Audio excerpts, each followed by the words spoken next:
They're the drugs once associated with hippies in the 1960s. LSD, hallucinogenic mushrooms, once feared as a one-way ticket to insanity, now being discussed as real medicine to treat real problems.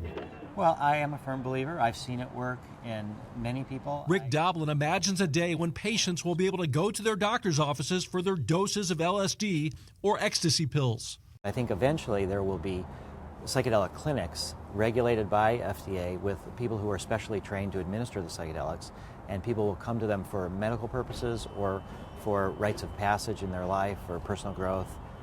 Doblin comes with credentials. He's got a PhD from Harvard in public policy and has spent years studying psychedelics.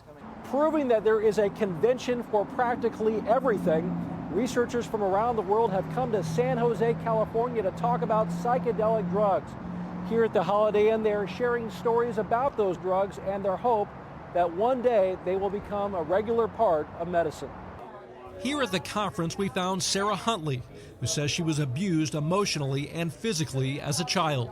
It made me feel worthless most of the time, and that I was a burden to that member of my family, and that I wasn't really worth that burden. She says the abuse stripped her of self-confidence. Then, as a 17-year-old high school student, she started taking the drug ecstasy, scientifically known as MDMA. MDMA, or ecstasy you see right here, was developed in the early 20th century as a possible appetite suppressant. Of course, today people use it for its hallucinogenic effects. Users say it can heighten their senses and lower their inhibitions. It seems like the color contrast is what... Now 23, Sarah says MDMA helped get her life back. Using the MDMA helped ease my sense of fear and defensiveness. They talked about being happy. Psychiatrist Michael Midhofer has never examined Sarah, but believes psychedelics hold tremendous promise. Through a study approved by the Food and Drug Administration, he's been administering MDMA to patients with post-traumatic stress disorder. As a doctor, what made you think that psychedelics could be helpful? Well, you know, we know that the treatment of PTSD involves revisiting the trauma in a therapeutic session. So our idea is that MDMA may bring people into kind of an optimal zone of arousal where they can connect with their feelings, but they aren't going to be overwhelmed by fear. For advocates, the key is matching the drug with the problem. Psilocybin, found in certain mushrooms, might be used to treat anxiety related to terminal illness.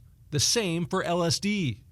It can vary according to what issues they're working with, how much denial they have, but we would like to have psychiatrists and psychotherapists have access to a whole tool chest of psychedelics that they can use at appropriate times. But some doctors question whether psychedelics are ever appropriate.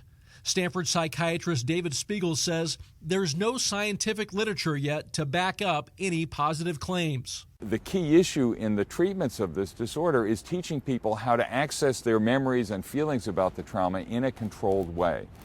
And psychedelics are anything but a controlled experience. For now, that's the mainstream medical consensus. Maybe if you get pure MDMA. But supporters here hope that over time, psychedelics will be seen less as a bad trip and more as legitimate medicine. Dan Simon, CNN, San Jose, California.